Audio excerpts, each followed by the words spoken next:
Viewers, আসসালামু আলাইকুম। Welcome back to my channel. সবাইকে পবিত্র শবে বরাতের শুভেচ্ছা জানিয়ে শুরু করছি আমার আজকের এই ভিডিওটি। সবাই কেমন আছেন? আশা করি সবাই অনেক ভালো আছেন। দূরে এবং কাছে যে যেখান থেকে আমার এই ভিডিওটি দেখছেন তাদেরকে জানাই অসংখ্য ধন্যবাদ। দেখতে দেখতে শবে বরাত চলে এসেছে, সামনে মাহে রমজানও। তো আল্লাহ আমাদের সবাইকে আমল ইমান করার তৌফিক দান করুন, নামাজ পড়ার তৌফিক দান করুন। এই কামনায় রেখে আজকের ভিডিওটা শুরু করছি। তো আমরা মুসলমানদের মেয়েরা একটাই কাজ করি, শবে বরাত আসলে বা মাহে রমজানের আগে যে কাজগুলা করি সেটা হচ্ছে আমরা নামাজ, তারপরে নামাজের যে ওড়না থাকে এগুলাকে আগে ওয়াশ করি। এরপর আমাদের ঘরে যাবতীয় মনে করেন যে ঘর দোর সবকিছু পরিষ্কার ক্লিন করি। তো স্বাভাবিকভাবেই যারা আম সামনে পবিত্র রমজান আছেন, ঘর-দুয়ার ক্লিন করে রাখেন, এটাই স্বাভাবিক। এখানে আমিও তাই করেছি। তাই আজকের ভিডিওটা স্কিপ করবেন না। আজকের ভিডিওতে থাকছে যে শবে বরাত উপলক্ষে এবং পবিত্র মাহে রমজান উপলক্ষে আমি কি কাজ করলাম না করলাম সবকিছু আজকের ভিডিওতে থাকছে। ভিডিওটা খুবই ইন্টারেস্টেড, স্কিপ করবেন না প্লিজ। তো এখানে দেখতে পাচ্ছেন অনেকগুলো পালং শাক, লাল শাক, তারপর প্রথমে দেখতে পেরেছেন বোয়াল মাছ। তো এগুলা বাজার করে নিয়ে এসেছিলেন। আর এখানে দেখতেই পাচ্ছেন গরুর মাংস। এখানে অনেকগুলো গরুর মাংস আর সাথে চালও ছিল। এগুলা হচ্ছে শবে বরাত উপলক্ষে আমরা মানে পোলাও সিন্নি করব, মানে আখনি যেটাকে আমরা বলি সিলেটি ভাষায়। তো এখানে আমার শাশুড়ি আম্মা চাল মেপে দিচ্ছিলেন। তো এগুলা মানে আমাদের জমিনের চাষ করা, আহ মানুষ চাষ করেছে, ওইখান থেকে যে চাল হয়েছে ওই চাল দিয়ে আমার শাশুড়ি আম্মা বলছিলেন যে সিন্নি করবেন। তো শবে বরাত আসলে যারা আমরা মুসলিম আছি তারা সিন্নি করি, মিলাদ পড়াই। তো এটাই স্বাভাবিক। তো এখানে আমি তারপর এগুলা গুছিয়ে এখানে ঘর-দোর ঝাড় দেওয়া শুরু করেছি। যারা আমার আগের ভিডিওগুলো দেখেছেন তারা অবশ্যই দেখেছেন আমি শবে বরাত এলে বা মাহে রমজান এলে ঘর-দোর ডিপ ক্লিন করি। যেহেতু একটা পবিত্র মাস সামনে, তাই সবকিছু ডিপ ক্লিন করলে মানে নামাজ কালাম করতেও মনে একটা শান্তি লাগে, কি বলবো। তো আমি ভালো করে ঘরগুলো ঝাড় দিয়ে দিচ্ছি। সব ভিডিও ফুটেজ করা সম্ভব না, যতটুকু আপনাদের সাথে শেয়ার করা যায় আর কি। তারপরে এখানে আমি যদি সম্পূর্ণ ভিডিও দিতাম তাহলে অনেকটা লম্বা হয়ে যেত। অলরেডি অনেক লম্বা হয়ে গেছে ভিডিওটা। তো দেখতে দেখতে তো রমজান মাস চলেই আসছে, আর সবচেয়ে এই মাসটাই আমার অনেক ফেভারিট। এখানে আমি এসেছি আমাদের বারান্দায়। এই বারান্দাটা রংগুলো উঠে গেছে, কিন্তু এই বারান্দাটা সুন্দর লাগে একমাত্র এই গাছগুলোর কারণে। এই গাছের পাতা দিয়ে আজকে কিন্তু খিচুড়ি রান্না করব। তো আমি আর আমার শাশুড়ি আম্মা আমরা রোজা রেখেছি। তো আজকে ইফতার আইটেম কি বানাবো, তারপরে রাতে সেহরির জন্য কি রান্না করব, যেহেতু শবে বরাত উপলক্ষে আমরা রোজা রাখি। তো আমি আসলে রাখি না শবে বরাতের রোজা। তো এবার ভাবছি যে রাখবো, কিন্তু আমার শাশুড়ি আম্মা বা আমার আম্মা আব্বা তারা রাখেন। তো এখানে আমি আহ দরজার বাইরের ইয়েটাও ঝাড় দিয়ে দিচ্ছিলাম।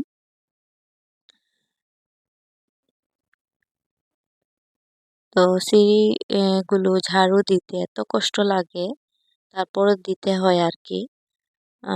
যেহেতু আমরা উপরে থাকি, সেহেতু ছাদের যা ধুলো ময়লা আছে সব বাতাসে নিয়ে আসে একদম। আর তারপর আমি এখানে আমার খাবার টেবিলের চেয়ারগুলো, তারপর টেবিলটা ভালো করে ডিপ ক্লিন করে নিয়েছি। অল্প ডিটারজেন্টের মধ্যে আমি শুকনো শুকনো করে টেবিলের চেয়ারগুলো, টেবিলটা পুরোটা ডিপ ক্লিন করেছি। যেহেতু সামনে মাহে রমজান, এমনিতেই ক্লিন করা হয়, বাট ডিপ ক্লিনটা করলাম। উম, রমজান মাস তো চেয়ার টেবিলটা বেশি ইউজ হবে, কারণ দেখা যায় যে রমজানে সবাই একসাথে সেহরি খাওয়া হয়, একসাথে ইফতার খাওয়া হয়, তখন সবগুলো চেয়ার লাগে, তো টেবিলে সবাই বসেন। তারপরে এই তো আমি সব বেডরুমের আমাদের যতটা থাই ছিল ওইগুলাকেও ডিপ ক্লিন করছিলাম। তবে থাই ক্লিন করতে গেলে আমার হয়ে যায় হাতে ব্যথা, কারণ মানে গ্রিল থাকে, ওই গ্রিলের মধ্যে মানে ওভারটেক করে গ্লাসগুলো ক্লিন করা অনেকটা কষ্ট হয়ে যায়। তারপরে গ্রিলগুলো মানে গ্রিলের যে রড থাকে ওইগুলাও ক্লিন করা অনেকটা হার্ড হয়ে যায়। তো কিছু করার নেই, ক্লিন তো করতেই হবে। আর সবকিছু ক্লিন করার পর এত ভালো লাগে, মানে মনটা একদম প্রশান্তিময় হয়ে যায়। তো আপনারা আমার ক্লিনিং ভিডিও দেখতে থাকুন।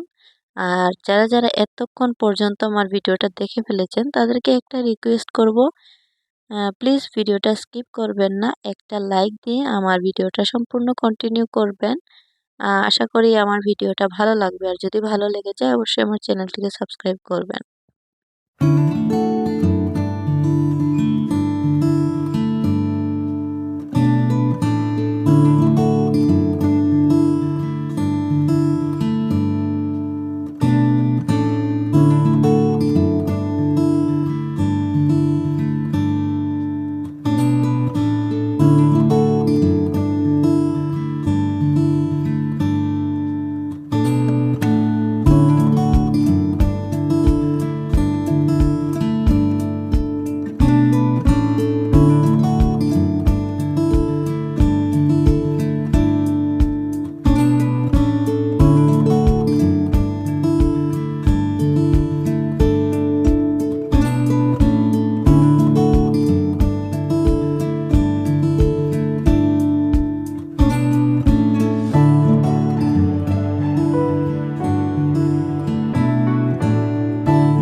তারপরেই তো আমার ঘরদোর সবকিছু ভালো করে মানে ঝাড়া মোছা সবকিছু ক্লিন, ফার্নিচারও মুছেছিলাম, সেগুলোর ভিডিও আপনাদের সাথে শেয়ার করিনি। তো ডিপ ক্লিন করার পরে আসলেই অনেকটা ভালো লাগে। যারা ডিপ ক্লিন করেন বা ঘরের কাজকর্ম করেন দেখবেন তো মানে যে কাজটা আপনার কাছে মনে হবে এটা কিভাবে করব, সেইটা করার পর মনে হয় যে না একটা হাল ছেড়ে বাঁচা গেল বা একটা শান্তি লাগে। তো এটা হয়তো সবার ক্ষেত্রেই আমি মনে করি যে এরকম হয়ে থাকে যে কোনো কিছু করার আগে মনে সাহস আসে না। যখন করা শুরু করেন তখন কিন্তু মানে আর আলসেমি আসে না। আর এখানে আমার কিচেন তো ক্লিন করে ফেলেছি। কিচেনের এখানে গাছ থাকে আমার। ছোট, ছোট টবে আমি গাছগুলো লাগিয়েছি। তো ওই টবগুলোতে পানি দিচ্ছিলাম। আর যখন রান্না করি তখন এই টবগুলোর দিকে তাকালে আমার এত ভালো লাগে। মানে আসলে ছোট, ছোট গাছ তবুও দেখতে এত ভালো লাগে রান্নার সময় চোখের সামনে পড়ে। এরপরেই তো বেডশিটটা চেঞ্জ করব। যেহেতু আজকে মানে পবিত্র শবে বরাত, তো একটু ক্লিনিং কাজ করেছি আর বেডশিটও চেঞ্জ করব। তো এই কাজগুলো করতে আমার আসলে অনেক ভালো লাগে। বিশেষ করে এই সকল যে বিশেষ রাতগুলো থাকে শবে বরাত, শবে কদর, শবে মেরাজ, এই দিন রাতগুলোতে আমার মানে এই কাজগুলো আরো আমি মানে এক্সাইটেড থাকি করার জন্য। তো এখানে একটু গ্রিন কালারের মধ্যে একটা বেডশিট বিছিয়েছিলাম। তো এটা আমার একটু পুরনোই বেডশিট বাট নতুন রয়ে গেছে। বেশি বিছানো হয়নি। আর এখানে আমি একটা পাপোশ দিয়েছি। এটা আমার সোফার সামনে দেই। এটা নতুন কিনা হয়েছিল। তারপর আমার বেডরুমের ক্যান্ডেলটা জ্বালিয়ে দিলাম। তো ক্যান্ডেলটা জ্বালালে মানে ঘরটা স্মেল হয় একটা আলাদা। তারপর আমি মানে এয়ার ফ্রেশনার ইউজ করি। আমার ভালো লাগে। তো এই তো এয়ার ফ্রেশনারটা মেরে দিব ঘরের মধ্যে। আর ঘর ডিপ ক্লিন করে বেডশিট চেঞ্জ করে তারপর এয়ার ফ্রেশনার মানে যখন মারি তখন এত মানে ফ্রেশ ফ্রেশ লাগে নিজেকে, কি বলবো, ভালো লাগে। তো আমার মানে ক্লিনিং এর কাজ মোটামুটি প্রায় শেষই বলতে গেলে। তো রান্না বান্নার কাজ করতে হবে আজকে অনেক অনেক কাজ, আপনারা সাথেই থাকবেন তাহলে দেখতে পারবেন। এখানে প্রথমে দেখিয়েছিলাম যে মাংস এনেছিলেন সিন্নির জন্য। তো এ, আমাদের ঘরের জন্য মাংস আলাদা নিয়ে এসেছিলেন। তো এই মাংসগুলো আমি ফ্রোজেন করে রেখেছিলাম। ওটা ছিল আগের দিনের। আর আজকে ফ্রোজেন করে রেখেছিলাম ওই আহ, আহ, ভিজিয়ে রেখেছি আর কি রান্না করব বলে। আর এখানে কিছু শিমের বিচি আমি বেছে নিচ্ছিলাম, সকালে ভিজিয়ে রেখেছিলাম। তো ওইগুলা দিয়েও মাংস দিয়ে রান্না করব। আর এই একটা মেশিন আমার হাজবেন্ড ঢাকা থেকে আসার সময় নিয়ে এসেছিলেন। খুবই উপকারী একটা মেশিন। এটা দিয়ে মানে যেকোনো জিনিস মানে গ্রেট করা যায় সহজে। পেঁয়াজ কুচি করতে হয় না, এটার সাহায্যে করা যায়। এত মিহি করে কুচি করে দেয়। খুবই উপকারী একটা জিনিস। রমজান মাস যেহেতু সামনে আসছে, কাটাকুটির কাজ তো করতেই হবে। সেক্ষেত্রে আমি মনে করি এই জিনিসটা খুবই কাজের নিয়ে এসেছেন। আর আমি আজকে রান্না বান্নার জন্য পেঁয়াজ রসুন সবকিছু মানে কেটে ফেলেছি। তারপরে এই তো গরুর মাংসগুলো হাতে মেখে বসিয়ে দিব। তো হাতে মেখে বলতে আমার আমি চামচ দিয়ে মেখে বসিয়ে দিয়েছি। তো এই তো আমার ম্যারিনেট করা শেষ। আর এই শিমের বিচিগুলো বাছাও শেষ। আর শিমের বিচিগুলো আমি রান্না করব দেশি মানে কক মুরগ থাকে না ওইগুলা দিয়ে। মানে মাংস দিয়ে শিমের বিচি খেতে কিন্তু আলাদা মজা। তো এখানে আমার মাংসটাও কষানো হয়ে যাচ্ছে। তো এই যে এই মাংসগুলো এগুলা দিয়ে শিমের বিচি রান্না করব। যেহেতু আজকে রোজা রাখছি আর রাতে আবার সেহরি খেতে হবে, তাই ভাবলাম একটু ভালো মন্দ রান্না করি। ভালো মন্দ রান্না তো প্রায়ই হয় বাট আজকে যেহেতু বিশেষ একটা দিন, তো আজকের জন্য আলাদাভাবে মানে রান্না বান্না করা আর কি। তো এই যে দুইটা চুলায় আমি দুইটা তরকারি বসিয়েছি। আল্লাহ দিলে মনে করেন যে হয়ে যাবে। তো টাইমটা ঝটপটি চলে যাচ্ছিল। রোজা রাখছি কিন্তু কষ্ট হচ্ছিল না একদমই। তো এখানে মাংসটা কষানো হয়ে গেছে, এখন শিমের বিচিগুলো দিয়ে দিব। আর যারা যারা আমার ভিডিওটা এতক্ষণ ধরে দেখছেন তাদেরকে আবারও জানাই অসংখ্য ধন্যবাদ। আশা করি আমার ভিডিওটা আপনাদের ভালো লাগছে। যদি ভালো লাগে অবশ্যই আমার চ্যানেলটিকে সাবস্ক্রাইব করতে ভুলবেন না। তো শিমের বিচিগুলো দিয়ে কিন্তু বেশি সময় আমি নাড়াচাড়া করব না, নাহলে বিচিগুলো ভেঙে যাবে। ঝোল দিয়ে দিব একটু কষিয়ে। আর এখানে দেখতে পাচ্ছেন ছোলা। ছোলা সিদ্ধ করে রাখা ছিল আগের, তো এগুলো ফ্রিজ থেকে বের করেছি। আর এখানে কিছু ডাল ভিজিয়েছি। যেহেতু রোজা রাখা হয়েছে সেহেতু ইফতার তো বানাতে হবে। তো এখানে কিছু আলু সিদ্ধ দিয়েছি। আলু দিয়ে আলুর চপও বানাবো। তো ওই ভিডিও ক্লিপ আর মানে করতে পারিনি। তো এখানে আমার হাজবেন্ড বলেছিলেন যে যেহেতু সিন্নি করা হচ্ছে, মানে বাসায় না হোটেলে করা হচ্ছে সিন্নিটা, এত মানে বেশি সিন্নি ঘরে করা সম্ভবই না।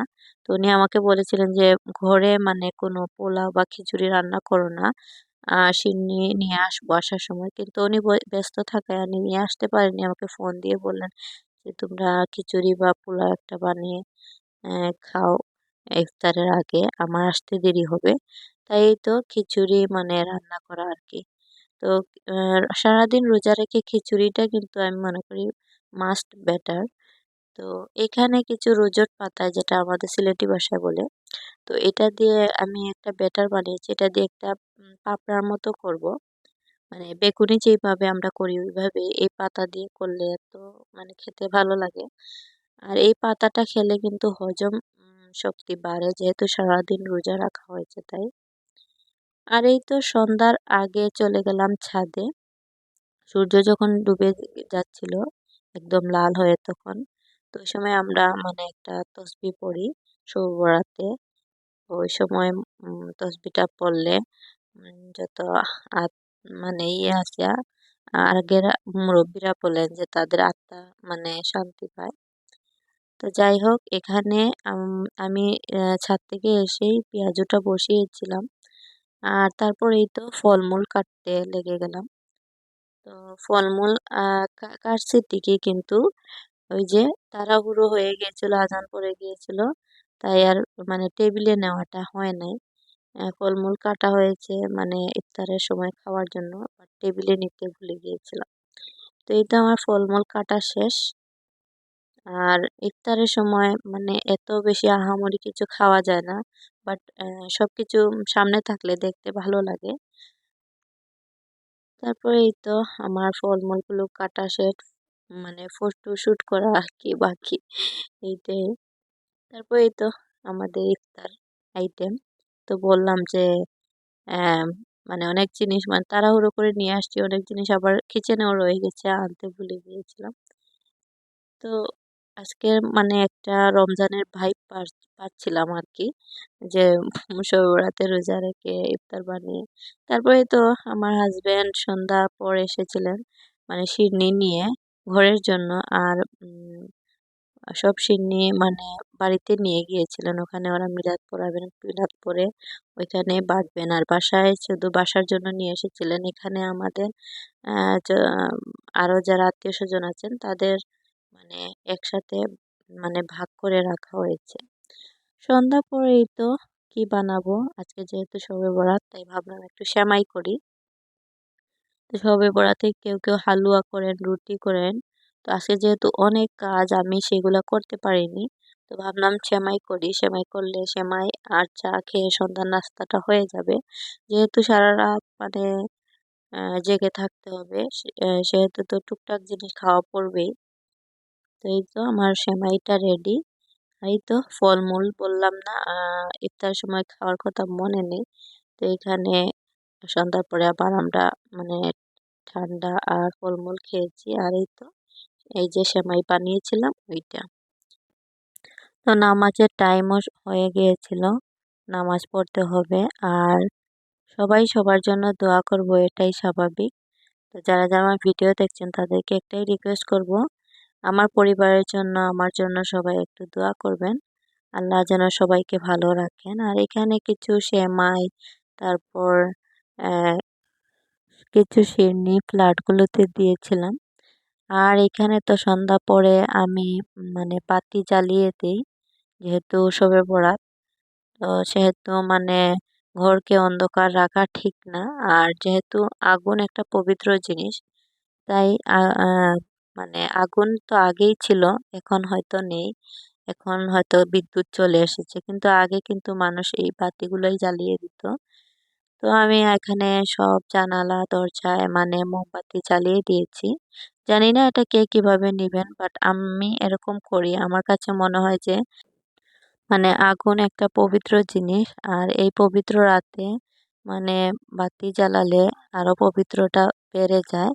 যাই হোক, একেকজনের মনে মানে একেক রকম মানে চিন্তাধারা, এটাই স্বাভাবিক। এটা নিয়ে আর কিছু বলবো না।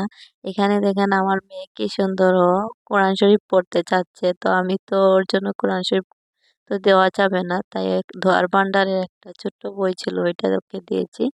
এখানে মাশাআল্লাহ আমার মেয়েটা এখানে আমার সাথে বসে বসে জিকির পড়ছিল, নামাজ পড়ছিল। তো সবাই আমার মেয়ের জন্য দোয়া করবেন, আমাদের জন্য দোয়া করবেন। আর নামাজের যেহেতু টাইম স্টার্ট, মানে এশার নামাজের পর থেকেই যে শবে বরাতের নামাজটা, ওইটা ১২ রাকাত পড়ি আমি।